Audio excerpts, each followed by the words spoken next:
I'll pass this around. So we're going to talk about rosemary essential oil. We're going to start out with aromatherapy right out of the gate.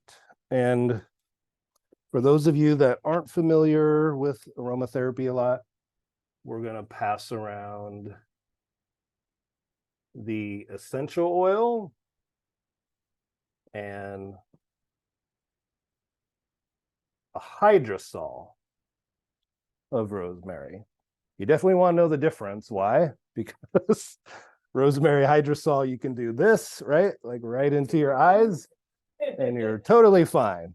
The other one, you would be rolling on the ground pretty quick, right? So we will cover all this when we do aroma. We'll actually distill essential oils probably next year and hydrosols. But for now, we'll keep it really simple. In essence, the essential oil that I'm going to pass around in this little container, you just smell. If you want to like diffuse yourself, you can just put like a drop. It comes out really fast, right on your shirt, and just, you know, kind of have it all night. This is done through the process of distillation, which we'll cover. We'll talk about how oils are distilled. And it won't make any sense until you see it. Then it'll be like, okay, I get it. Trust me. It just has a different thing when you watch it happen. So this is the essential oil, which is extremely concentrated, right? Essential oils in plants, you know, like less than 1%, maybe up to 2 or 3% of the total like active compounds of plants by weight. So not very much, right? So, you know, if you took a drop of this rosemary, it's like, that's a lot of plant, right? We're talking about a lot of plant. They say like a rose petal has about 1 drop of rose oil has, we know for pretty certain, about 10,000 rose petals. This is also why we don't ingest a lot of essential oils, because you got to really know your stuff, right? So this is not just like a tea or a tincture. This is like extremely concentrated. So that's why we don't talk about ingesting them. We're just going to talk about diffusing them and using them in lotions and liniments to start with. Yeah. The question is there ever a good time to be ingesting essential oils? We'll talk about it later. Yeah. Just for now, know that they're super concentrated. So whatever indications or contraindications or drug interaction are going to be multiplied by about 10. So that's also why we don't like necessarily, we want to know how to use herbs first, right? Internally. So I'll pass this around. This is what's diffusing right now. It's what you're smelling. So be careful and maybe not get it like on your nose or something. Pass that around. And then you can all use this. This is rosemary hydrosol.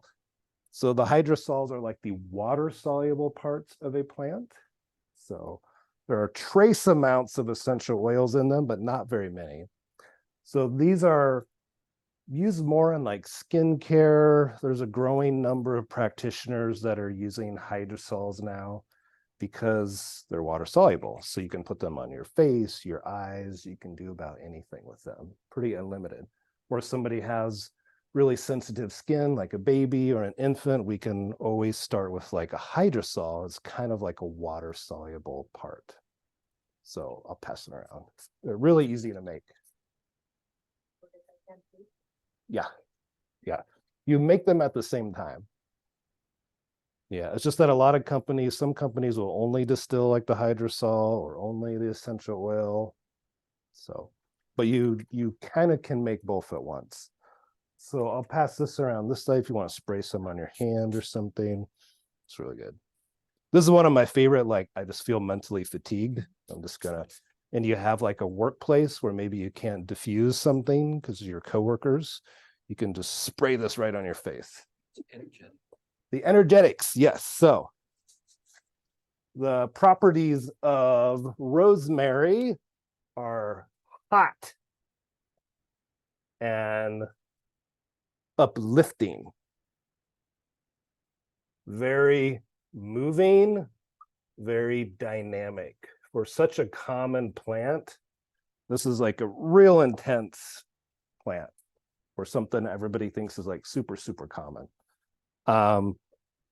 I'm pretty certain from an Ayurvedic perspective, this definitely is very reducing the kapha. Like it's very invigorating and it breaks up mucus in the body and congestion and digestive like sluggishness. It's like really, yeah. Okay. So is everybody okay with this type of terminology? You could experience this because when you drink the tea, you're going to feel warm. It's heating, right? It's not just because you're drinking hot water. It's very invigorating. So in Chinese medicine, we say this herb moves all the stuck energy in your body. So it moves your qi or like moves stuck energy, which could be pain or digestive stagnation or emotions, right? Anything could be stuck. Okay. Okay. It's one of the most invigorating essential oils that we have. I'm going to pass around another variety. So in aromatherapy, we have a couple of what we call phenotypes. I'll throw a lot at you on the first day.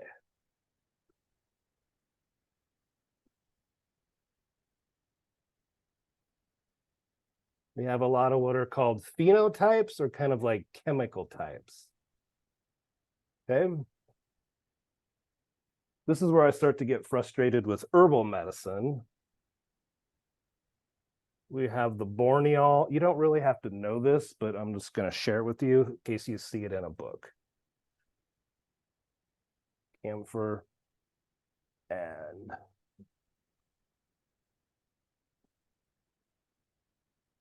Fennel and still wet. Verbone.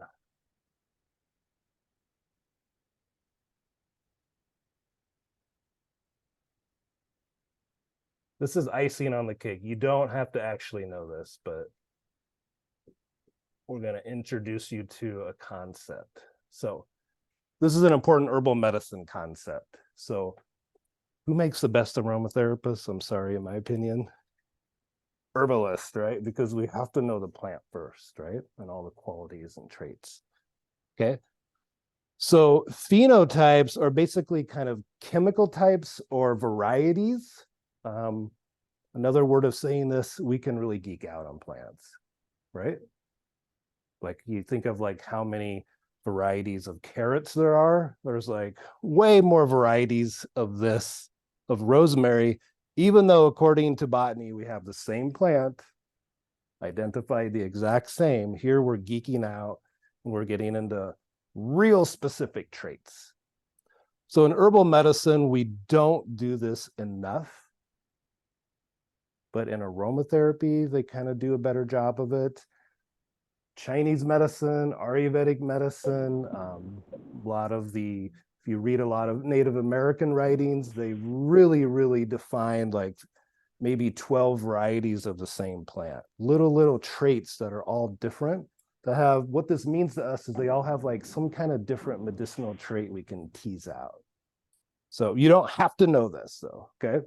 But so in aromatherapy, just so you know, Borneol is used, the variety is used more for like mental fatigue.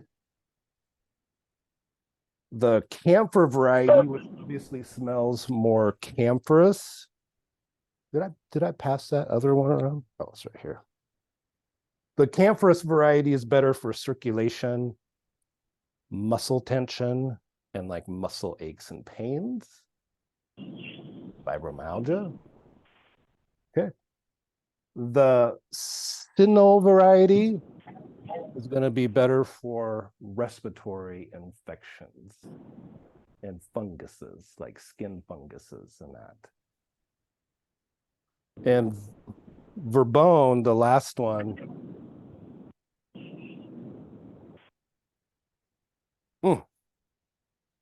is the best one for the adrenals. This actually stimulates your adrenals, like with adrenal fatigue and adrenal fatigue syndrome. It's probably one of my favorite varieties. Is all rosemary you buy at the store as an essential oil going to have all the same effects we're talking about? It will. But these are like, if you really want to geek out and go really, really into like in depth into herbal medicine or aromatherapy, we could do this. Is everybody okay with that idea? Within rosemary, are there sub plants within that? Nope. Okay. These are just like kind of like they have identified little chemical differences, like aromatherapist. Yeah, there's a little chemistry change. So we can say there is like a difference, but technically, as far as like a label or something, it's all rosemary. Yeah, yeah. It's very much the same thing as like rosemary grown in Italy is going to be different than rosemary grown in Nebraska. So there's going to be like a difference because of the soil, everything. One thing we talk about a lot in this class, one of my favorite words, right, is terroir. Terroir, all good chefs know this, right? Terroir is the idea that, where a food grows and how it grows and the climate and geography, it all affects how it tastes, right? Right. So like different varieties of plants are known to have really special healing properties if they're grown in like a certain area. Sometimes this is just where the plant natively grows, right? Like rosemary in Italy and the Mediterranean area where in Nebraska grown, it's just gonna be different, right? So can you change the pherotypes by the way you process it? The same individual plant. Yeah, so the question is, can we change some of this by processing? Is we could probably geek out and probably figure out ways to concentrate each of these more through like different, like making different tinctures or something. Yeah, we could. Yep. So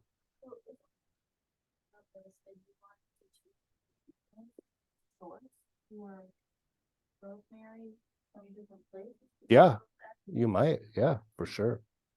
Yep. Certain like provinces, like in Italy, have different subtypes that are known. Yeah. So certain villages might have that or something, right? Yeah.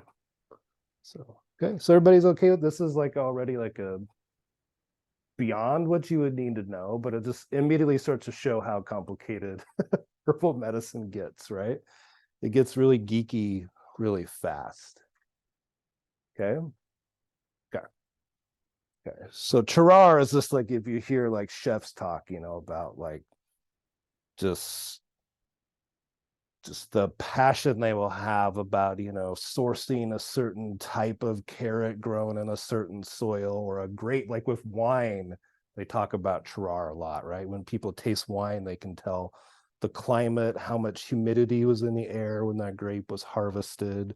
Like, was it a dry year? You can taste all that in the wine. Every herb is like that, the same, right? It's no different with herbs. We can actually geek out and taste and experience all these things. Okay.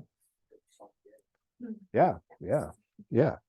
So terroir kind of means the terrain, right? The terrain that it's grown under, right?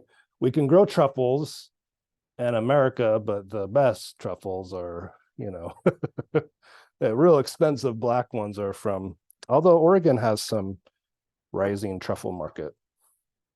Okay, so in a gist, let's talk about rosemary essential oil. Do you imagine the herbal medicine applications of this are going to be the exact same? They are. Everything we're going to talk about for aromatherapy, the plant herbally, for healing uses, for internal use is going to be the exact same. That's why I say herbalists make like the best aromatherapists, because we're going to understand how to use the plant like internally, topically, everything. So why do you think we would start with rosemary? It's common. Yep. we can all grow this potentially. We can buy it for super cheap. So it's a good place to start. What else? Where we started on the beginning of class. It helps everybody focus, right? It's very stimulating. What's that? It has a lot of broad spectrum activities. You can grow it here. These are all true. Yep. Makes good salad dressing. Makes good salad dressing too. Yeah, yeah. Very common spice. Yeah. So we have to, like, if you really want to have fun with plants, we can take it to so many levels, right? Like these are all reasons why we maybe start with this. Rosemary, we're going to find out, is really good for memory, concentration, focus, alertness. We use it a lot for dementia, ADD, focus disorders, mental fatigue, brain fog, because even smelling it increases blood flow to your brain. You actually have had an increase in blood flow to your brain just by smelling rosemary. Taking it would be the same, okay? So that's a good reason why we would start it with the program, right? Because it's like, it's creating a very focused intent to start with, right? We're all going to have good memory. We're going to memorize everything we learn, all of these things. Because it moves a lot of blood or circulation, or in Chinese medicine, we say it moves a lot of qi or energy in the body, depending on how you want to look at it. We use this herb to clear away stuck emotions like trauma or bad emotions, harmful emotions, trapped emotions, depression emotions that are trapped. They get lodged in not only our mind, but we know that these things start to affect our body, right? So this is kind of like a way of, like, we're almost cleansing or smudging everybody in a sense. This is like getting into my mind, right? We're setting a tent where we're cleansing away all of our kind of traumas and challenges and a lot of the stresses that we went through. We're going to like move that out and relax our muscles and open. Rosemary also opens the heart. So it's going to open our heart. And it's just like, what a great herb to start with, right? Yeah, it's also, rosemary is one of our best oils for depression because it's very, very, very uplifting. We're talking about rosemary essential oil, Jackie. Okay. It's extremely uplifting. As a matter of fact, it's hard to not feel like mentally invigorated and depressed when you're smelling this, right? Okay. So number one use for rosemary essential oil is going to be for depression and what we often call in herbal medicine a stagnant depression. What is that? What does stagnant depression mean? Yeah, Ginger says staying in it, you can't move through it, you're really stuck in it. It's very heavy. A lot of therapists might use the word sticky. Very enmeshed depression. Maybe you're enmeshed in a really complicated situation or home life or work life, and you just can't, it's like a heaviness that you can't like expel. So we use rosemary to like uplift the mood, uplift the spirit, uplift the mind. So it's very good for depression. It's also very good for seasonal affective depression. So it can kind of help us counteract the blues as we go through the descent into the cold darkness, right? Okay, so it's going to be one of our best herbs for depression. Well, we also said it's one of the best essential oils for concentration, focus, memory. We've known this since Greek times because one of the oldest herbal sayings is rosemary for remembrance, right? It goes all the way back to the earliest Greek writings.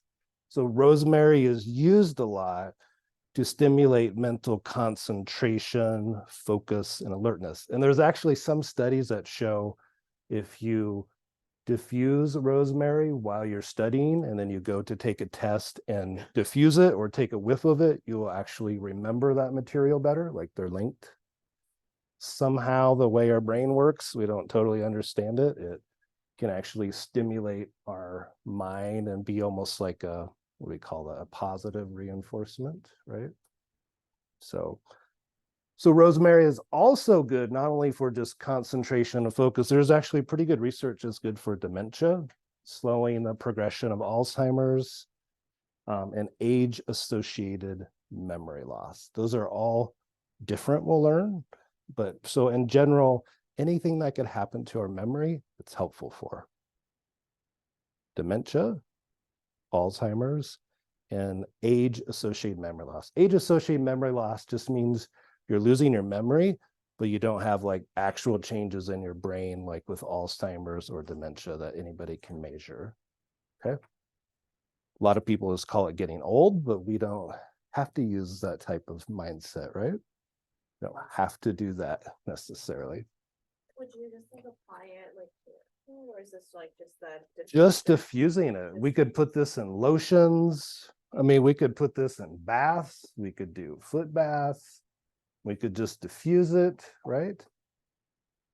Maybe all we have is the tea. Maybe we don't have the essential oil. We could just make tea and have somebody smell it and drink it. So we don't have to always use like processed essential oils to do some of these things. You can also burn rosemary. Since ancient times, rosemary is burned just like frankincense for religious ceremonies. It's used to, it's an old sick room smudge, or what we call sick room, meaning this is what they used to burn in early hospitals to kill germs in the air. You need to put it in a carrier oil to rub it on you, or is there, can you rub it into like? Yeah. So if we're going to use the concentrated essential oils, we're going to, you guys ask a lot of questions. This is good.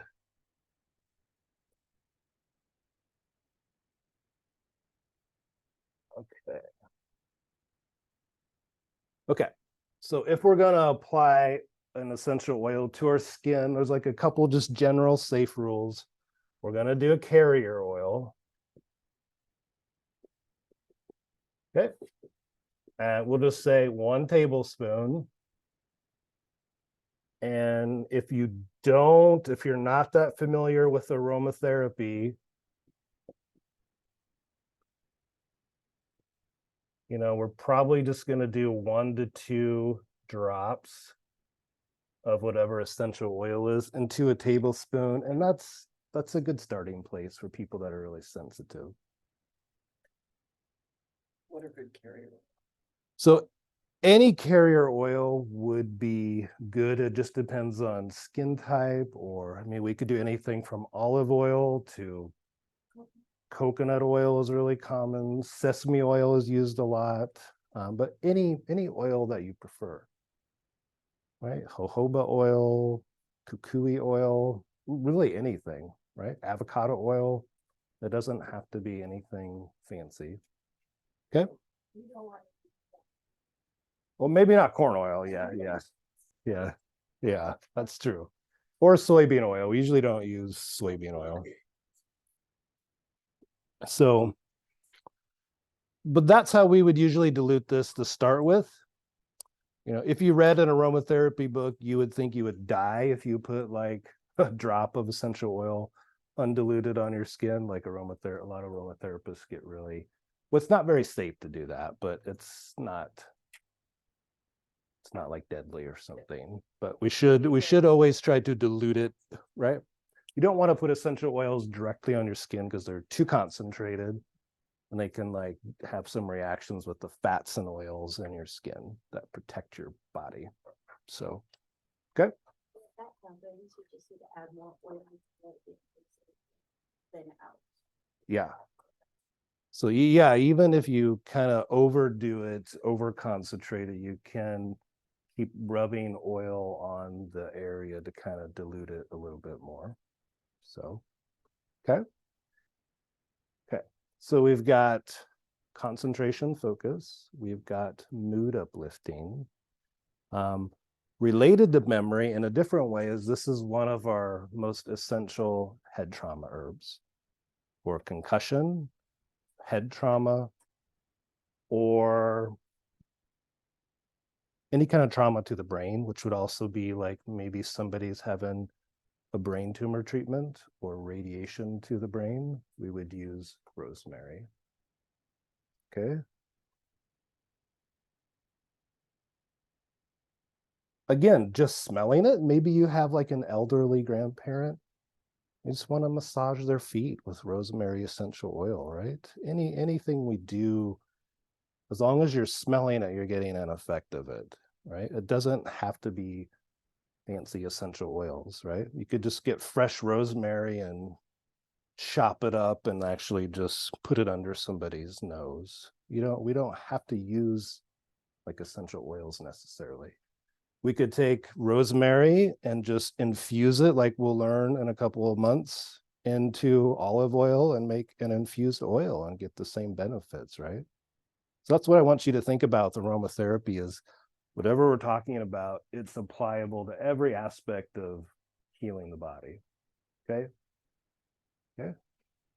When we learn about rosemary internally, it's going to be all the same things. Okay. Okay. What else do we use this for? This is one of our best scar tissue remedies. So you've had a surgery scar, you've had C-section scar, you've got some other scars from trauma or injuries, things like that. It helps after you have surgery and after the doctor has cleared you, to put something on the skin. We have to wait till it, like heals enough first. Then we start using this to prevent scar tissue from forming. So you've had like a hysterectomy. After the surgery, we can actually massage this on the abdomen, on the areas that don't have like open scars, right? We can still treat like the rest of the body and help. So it's very good for, post-surgery scar tissue, old scar tissue. Scar tissue, everybody knows how complicated scar tissue can get. It's pretty wild, right? It's almost like it forms a spider web in the body because your body knows it was traumatized. So it does all these things to try to like protect and heal that area. So it's almost like a spider web.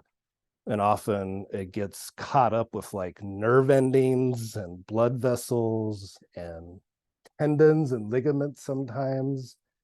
And lymphatic vessels can sometimes get all wrapped up in it. So that's why some people just have chronic scar tissue pain, right? You've had a hysterectomy and you start having months later like severe pains, and then often they will go in again and open you up and remove the scar tissue, and then you always are going to have scar tissue from a surgery. You just can't get around it. Does it help the old scars? It also helps old scars, especially if they're bothering you. So here's the interesting. It'll help break them down some. Yeah. It helps with keloids too. Yep. Uh-huh. Yep.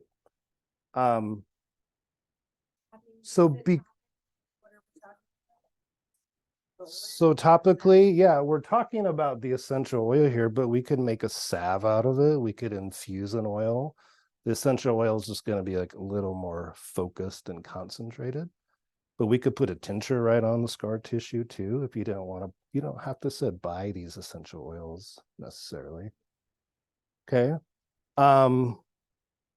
There's something else about rosemary and scar tissue. Oh, C-section.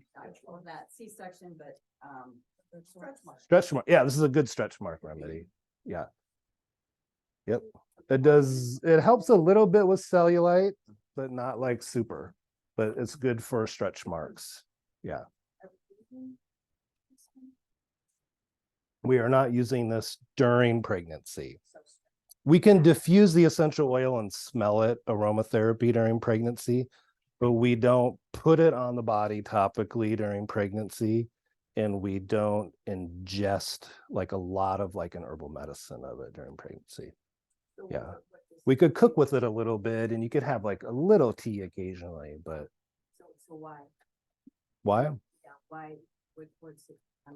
Yeah, so any herb that moves your blood has the potential for moving too much blood like through the womb area, and you could have like a spontaneous miscarriage or something.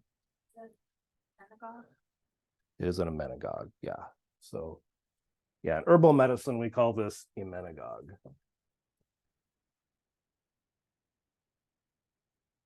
Emmenagogue is to like move and invigorate the blood flow through the pelvic area. Question. Yeah. A lot of times we'll suspend rosemary in oil, a lot of times we'll suspend rosemary in vinegars. Mhm. I presume the vinegar would be a better vehicle for actually transferring the properties. Yeah, so Paul is saying like in culinary world, they do rosemary oil infusions and vinegar infusion. Yeah, the vinegar of rosemary is a little stouter, but could be used medicinally too than the oil. But the oil is also good. I mean, it's helpful. Well, yeah.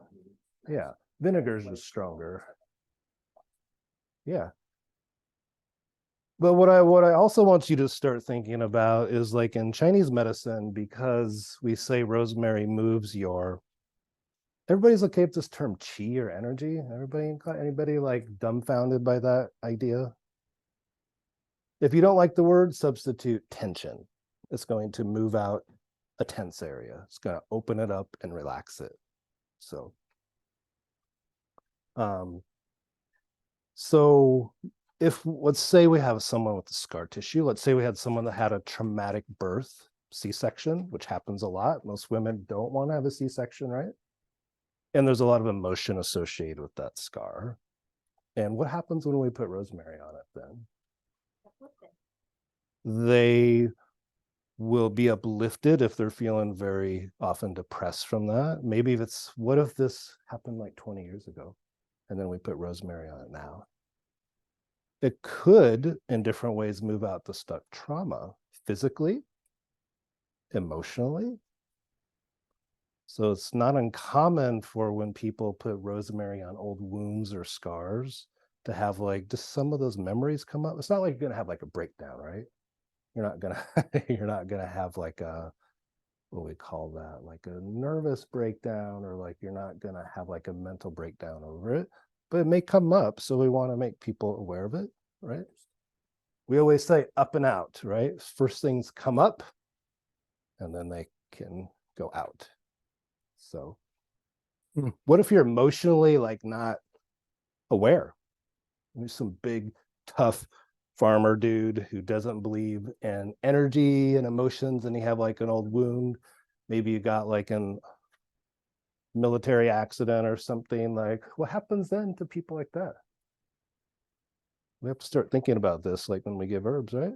It's probably going to come out, but it might look a little sideways, right? Because they're not going to have the vocabulary to say, oh, I feel like this emotion's coming up and I'm having some memories. They're probably going to get like maybe just angry, grumpy, grouchy, because they don't know what to do with that feeling until it's like kind of dissipated. Okay, everybody's okay with that idea? So in herbal medicine, one of our basic concepts is what we call the constitutional scar. So it's like we can have physical scars, we can have like deep scars on our body, right? Right? Maybe you were like a binge drinker in college and like actually damaged your liver. So like in natural medicine, we say there's still like a trauma to some degree that's held in that area. So maybe someone's has an inherent liver weakness the rest of their life until we like correct it. That makes sense? Okay. Okay. Next use for rosemary, one of the all-time greatest herbs for poor circulation. So how are we going to use this topically if this is for poor circulation? Like what kinds of things are we going to use this for? Maybe like diabetes to help prevent neuropathy. This is one of the best neuropathy oils, by the way. So neuropathy is where you have pain, nerve pain, like in your hands or feet. It's usually from poor circulation. One of the greatest neuropathy oils of all time, rosemary. Yeah. Actually, I have a case study that I'll share with you that's so simple you will not believe it for neuropathy. I think some things we write off, some of our most. Yeah. Rosemary, as well as the herbs, is not getting much love right now, right? You go to Whole Foods, you're not even going to find this on a shelf. You're going to maybe find it in like a spice shaker, but you're not going to find like capsules of rosemary, right? You're not going to find probably tincture of it. So, right? Our most, this, we'll get into the industry and all that later, but it's a mess. Like the top of it, I imagine rubbing it into. Mhm. Yeah. So we would use it topically into the calves. Yep. So we're going to use it for all circulatory problems, meaning neuropathy, cold hands and feet, edema, because edema is usually mostly coming from poor blood flow, varicose veins, spider veins, right? What we call lymphedema in your legs, meaning like it's kind of your circulation and it's kind of your lymph. A lot of people only think of lymphedema like women after they've had a breast cancer surgery and they've stripped a bunch of lymph vessels out. Like that's lymphedema of the arm often, but here we're talking about anywhere. Anywhere there's lymphedema. Maybe you have poor circulation in your hands and feet just because your heart's so weak. You have so much heart disease. You have some type of, blockage in the heart, poor circulation, weak heart, right? Okay.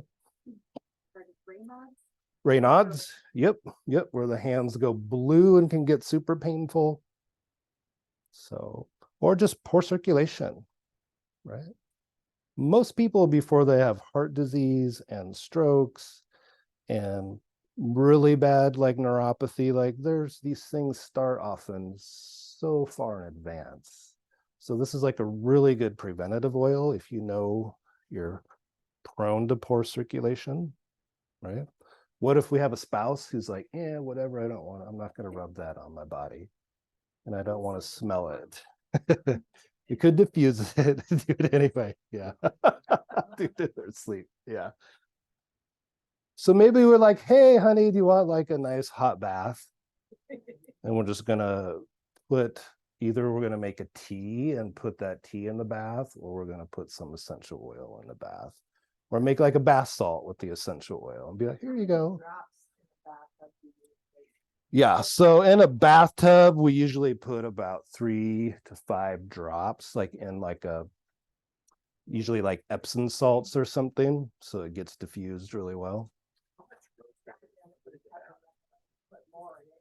weird because it's in really hot water, but it's cold. Yeah, that one's can be a brain changer. Yeah. What's that, Paul? I was just wondering how much you like of the plant. Yeah, so if you're gonna make an herbal bath, like maybe you don't have the essential oil, we would usually make about 6 cups of tea and then pour right into the bath water.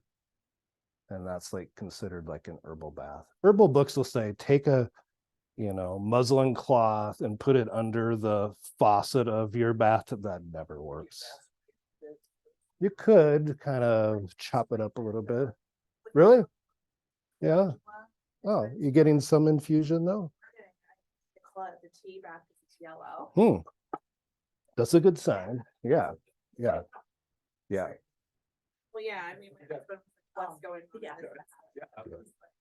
So you could also cook with it for your spouse. You could also cook with it for your spouse. Very good. Yeah. Remember, rosemary enhances blood flow, right? So this is actually the cause of most like erectile dysfunction of men is poor blood flow most of the time.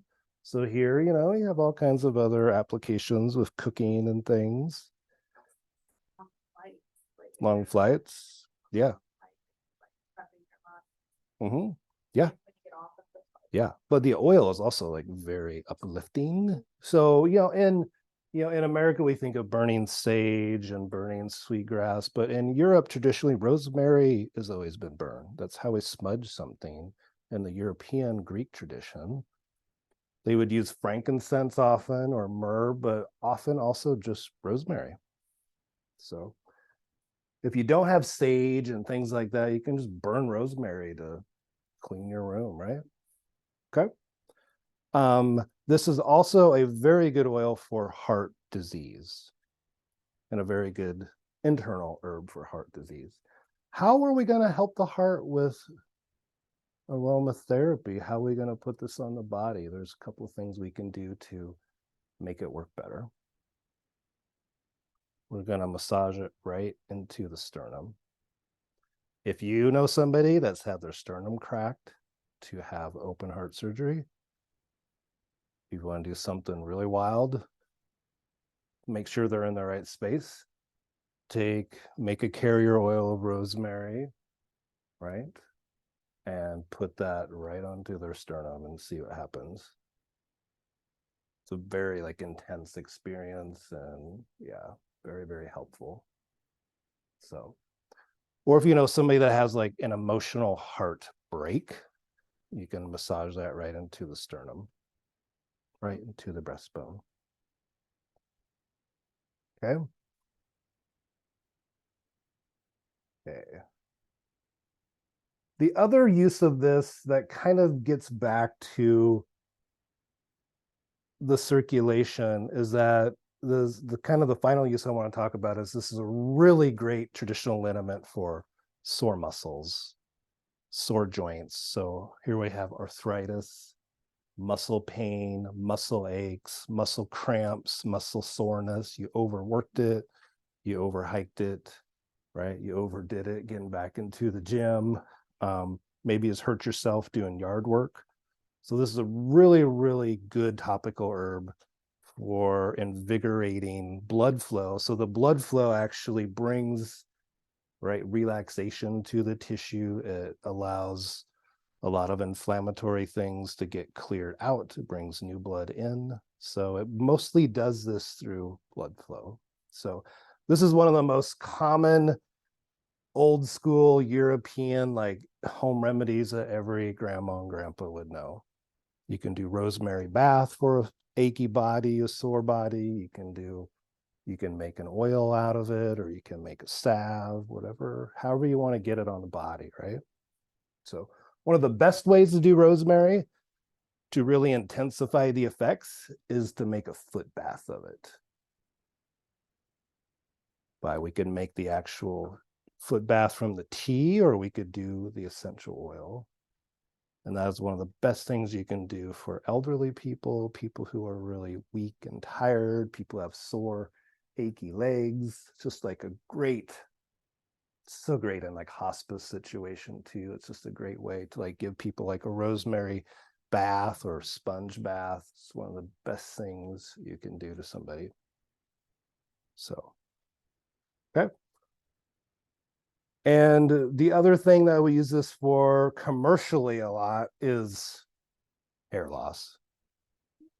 Right. This is the ingredient in Niox. That's the legendary kind of product, Niox, right? Hair loss. Yeah. Primary ingredient in Niox, the commercial shampoo that's really popular in America. So how do we do this? It's also like how I wake myself up every morning because I have rosemary shampoo, but we can buy it. We can make our own. We got a shampoo bottle, right? How much rosemary are we going to put like in a whole 16-ounce jar? Probably start with like 5 drops if you haven't did that before, and make sure it's shook up really good. I mean, really, if you're really trying to slow hair loss or help to regenerate more hair growth, you're going to want to truly put in enough where you just start to feel a little tingly, buzzy on your scalp when you rub it in. Like, would we use it with a regular, add some rosemary? Yeah, you can make your own. You don't have to buy this stuff. Yeah. Because Niox like $30 some a bottle. I mean, you can make that for pennies worth of rosemary oil.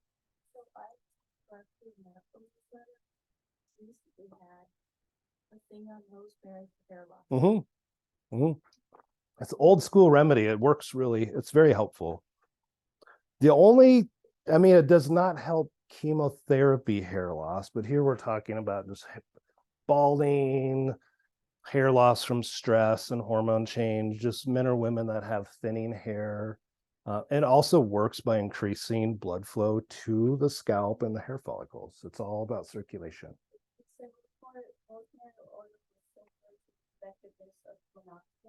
Yeah. Also known as Rogaine. Yeah. It is. I think it actually works a little better than Rogaine personally. Can you use the two together? Yeah, you can use it with Rogaine. Can you just massage it your head like the carrier oil? Yeah, you can just also massage it in your scalp for sure. The carrier oil.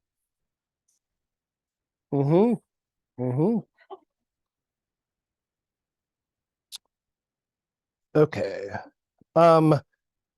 Maybe we should just say too, just because we're here, rosemary is surprisingly nasal decongestant, respiratory decongestant, and antiviral. This is why it was used as a sick room smudge in old days and still used in parts of Europe, because it kills a lot of viruses that are airborne. And it also allows us to like break up mucus and congestion in our sinuses and lungs. What's the one challenge with using this in like a diffuser, like a essential oil diffuser at night?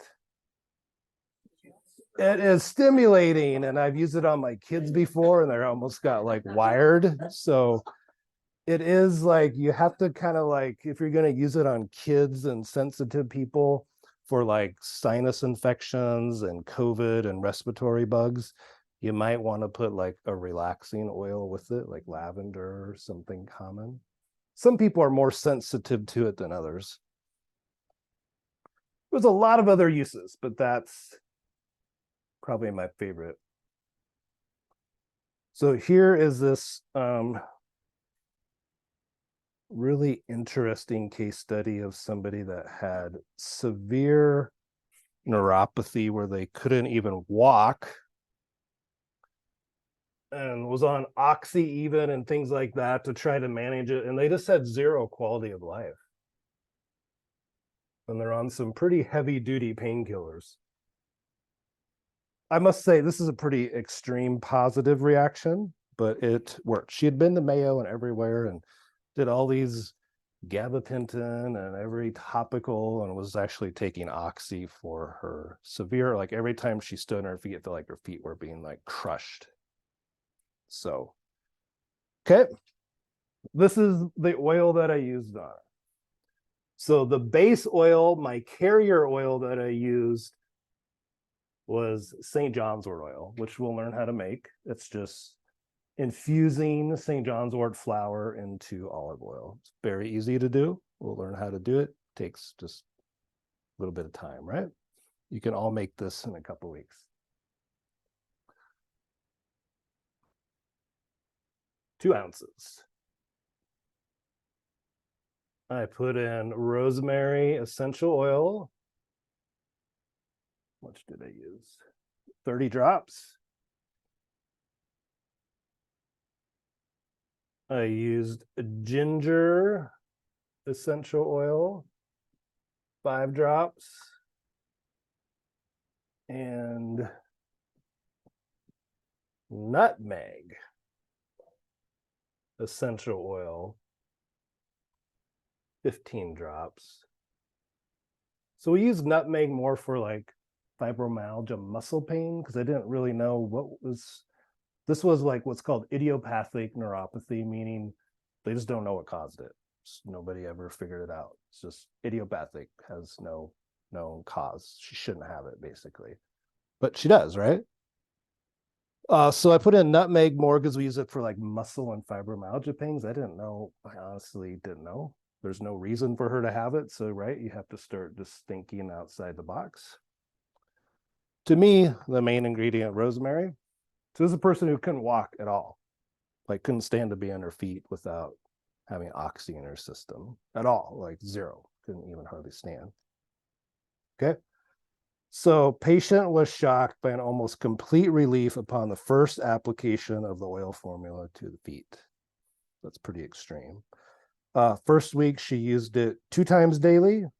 For any flare-up that happened, she applied the topical oil immediately, which would resolve the pain in less than 3 minutes. Now she only uses it as needed. She feels like she's had almost 100% complete resolution of all her symptoms and is shocked by it.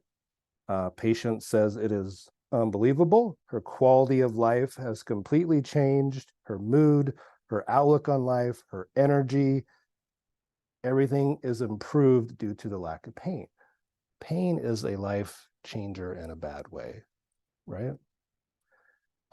She even went hiking in Arizona, which she said was impossible to even think about 3 weeks earlier. So this is all I did. This is not like, right, I'm not some awesome Chinese master. This is just basic herbal medicine. And I honestly didn't know. I just knew blood, we use rosemary for neuropathy and blood flow and nerve pain. Ginger also just enhances blood flow. That's the only reason I had it. And nutmeg for more like muscle pain. I assume the rosemary is the one that really did it, but it could have been the nutmeg too. I don't know. St. John's wort is what we also use for nerve damage. So, yep.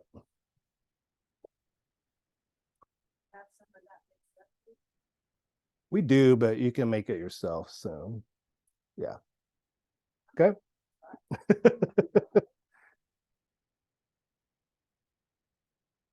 It's very helpful for diabetic neuropathy. It's helpful for chemotherapy induced it's helpful for all types of neuropathy. No. Yeah. Do people tolerate rosemary pretty well as far as allergy wise? Allergy wise, it's just when we talk about it later internally, it's spicier than people think. So like some people that are sensitive to spices, like when you ingest it, it can make your stomach like a little sensitive, kind of like ginger does to some people, or turmeric. But other than that, it's like a really well tolerated plant all around, topically and internally. Yeah. Yep. Just apply it to your hands. Yep. Yep.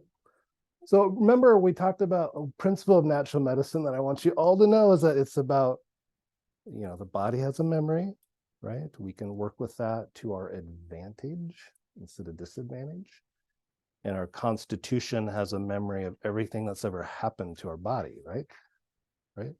So even I've seen patients that have chemotherapy neuropathy from 30, maybe not 30, but like 15, 20 years ago that still have it to some degree, suffering, finally get to someone like myself in the future, one of you, right?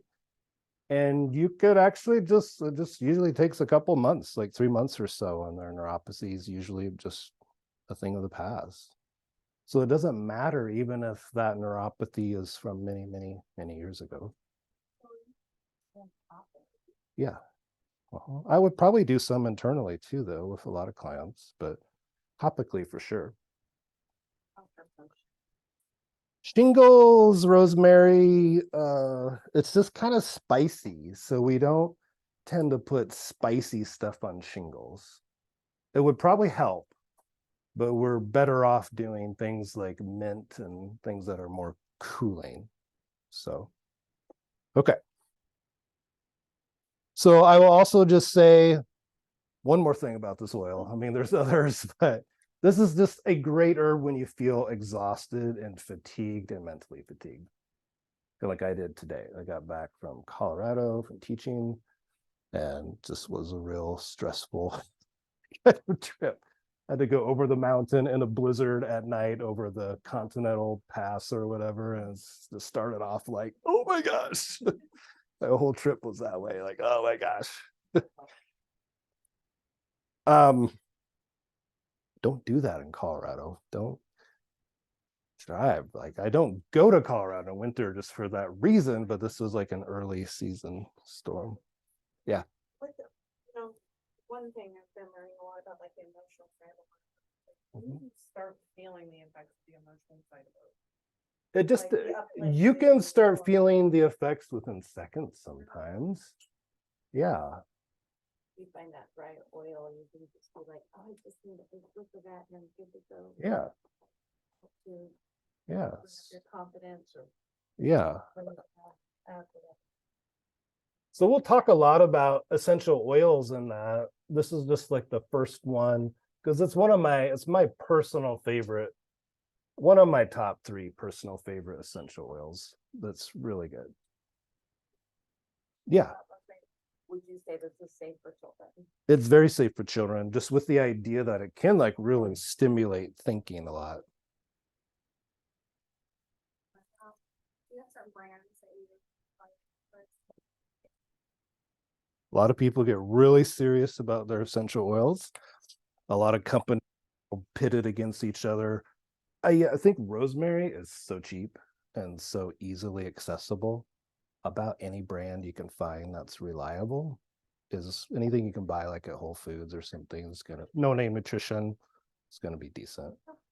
I wouldn't buy stuff online. I don't buy stuff online because you never know who these companies are. But yeah, so I mean, you shouldn't spend more than like $10. I mean, this is really cheap oil. $10 for a bottle of essential oil. You know, if you buy a pound of it, it's only going to be like $5 organic. You know, this is like a very cheap herb all around. Are there any brands that are online that are, I mean, there's lots of them.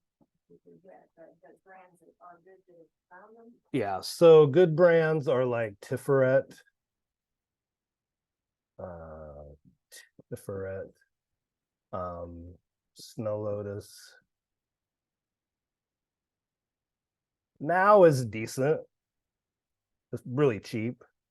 It's a good, safe quality. Or Acacia. You get into a lot of the higher end ones like Young Living and doTERRA. I mean, they're good quality. Yeah, you just paying like a lot. Yeah. For what? I said they're paying for 17 downline. Yeah. Are they not easy to get a hold of? No, they're easy. Oh, It's a direct model thing. Yeah. Yeah. Yeah. So there's just everyone in the yellow dog gets a commission. Yeah. Yeah. Star Wars Botanicals. Star West, yeah, Mountain Rose. I mean, there's a ton. Yeah, just yeah.